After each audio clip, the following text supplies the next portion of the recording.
Samas 29 Desember 2022. Shalom keluarga damai, puji syukur kita dapat berjumpa kembali lewat sapaan damai sejahtera dengan tema Tangisan Yesus untuk Damai Sejahtera Yerusalem. Sebelum kita mulai, marilah kita masuk dalam doa. Tuhan, kami mengucap syukur atas hidup dan penyertaan-Mu hingga hari ini. Kami mohon pimpinan-Mu dalam merenungkan firman Tuhan melalui Samas ini sebagai bekal bagi hidup kami hari ini. Dalam nama Yesus kami berdoa. Amin. Firman Tuhan pagi ini diambil dari Lukas 19 ayat 41 hingga 44 yang berbunyi demikian. Dan ketika Yesus telah dekat dan melihat kota itu, ia menangisinya. Katanya, "Wahai, betapa baiknya jika pada hari ini juga engkau mengerti apa yang perlu untuk damai sejahteramu.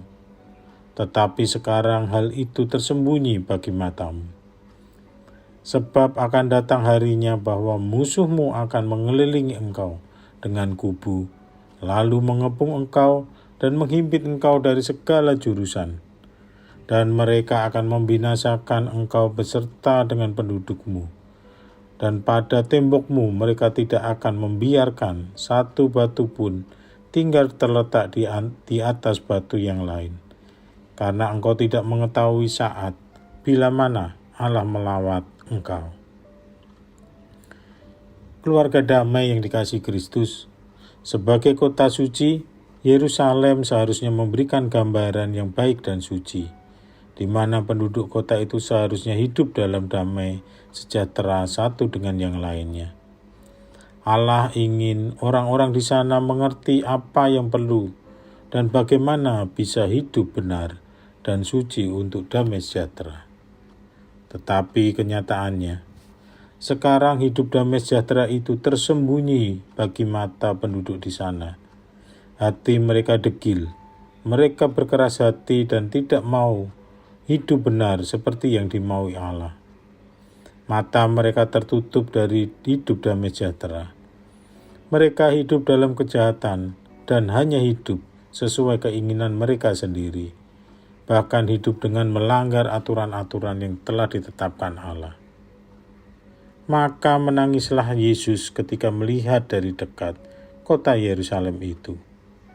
Yesus menangisi kota Yerusalem yang banyak penduduknya hidup tidak benar dan tidak sesuai dengan perintah Allah. Suatu ironi dari sebuah kota suci yang tidak digambarkan dari kehidupan orang-orang yang ada di dalamnya. Sebagai akibatnya,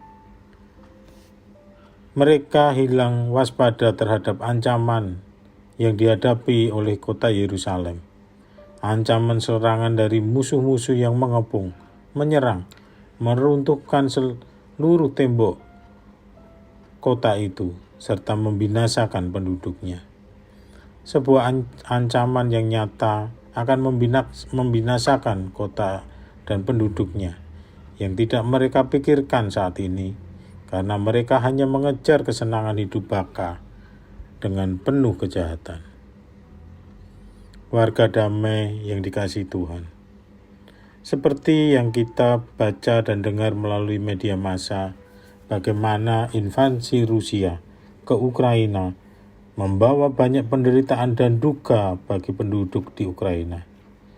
Hidup mereka berpindah secara drastis dari kehidupan yang damai menjadi ketakutan yang luar biasa. Hidup mereka terancam setiap saat, bahkan di tempat pelindungan yang paling aman sekalipun. Sangat tidak mengenakkan hidup dalam peperangan dan ancaman kematian. Hidup yang sangat jauh dari damai sejahtera. Mari kita doakan agar perang segera usai dan semua bangsa kembali hidup dalam damai sejahtera. Sebaliknya, Tuhan mengajarkan pada kita betapa baiknya jika kita mengerti apa yang perlu untuk damai sejahtera hidup kita hari ini. Allah meminta kita untuk hidup benar dan tinggal dalam damai sejahtera, sehingga apabila kita mengalami damai sejahtera dari Allah, maka sikap hidup kita kepada orang lain tentunya membawa damai sejahtera juga. Demikian seterusnya. Jika setiap orang membawa damai sejahtera, maka seluruh kota dan seluruh penduduknya akan hidup dalam damai sejahtera. Jemaat damai, marilah kita merenungkan makna firman Tuhan itu dengan menjawab pertanyaan refleksi bagi hidup kita. Apakah kita telah hidup dan membawa damai sejahtera bagi orang lain? Makna hidup damai sejahtera adalah terciptanya kehidupan yang penuh kasih dan tidak ada hati yang patah atau tersakiti, baik di lingkungan keluarga, persekutuan, gereja, komunitas, atau masyarakat luas sekalipun. Damai sejahtera tidak mempertajam perbedaan, namun mencari kesamaan pikiran untuk menjaga rasa saling pengertian dan keseimbangan kehidupan dengan sesama. Kita bisa hidup berdampingan dan saling menghargai satu dengan yang lainnya, jauh dari hidup penuh pertikaian, perselisihan, saling menyakiti, bahkan peperangan. Tuhan meminta kita menjadi pribadi damai, agar kita menjadikan lingkungan yang damai juga. Damai sejahtera harus dimulai dari kita dulu, dengan belajar melalui firman-Nya dan kesediaan untuk dibentuk serta diubahnya. Jika setiap orang hidup dalam damai, maka niscaya damai itu akan melingkupi semua orang di sekitar kita. Dalam damai kita bisa saling membantu dan menopang kehidupan orang lain. Kita berkata-kata dengan penuh kasih untuk menjaga hati orang lain agar tidak tersinggung dan tersakiti. Kita perlu mengutamakan orang lain lebih daripada diri kita sendiri, bahkan berani berkorban seperti wujud kasih yang diajarkan Yesus. Marilah kita terus belajar dari pribadi Yesus, Sang Pembawa Damai. Dia rela mati untuk mendamaikan kita, orang berdosa ini, dengan Sang Pencipta melalui penebusannya, kematian, dan yang membawa jaminan keselamatan bagi kita. Salibnya menjembatani kita untuk berpindah dari jurang maut ke dalam hidup kekal.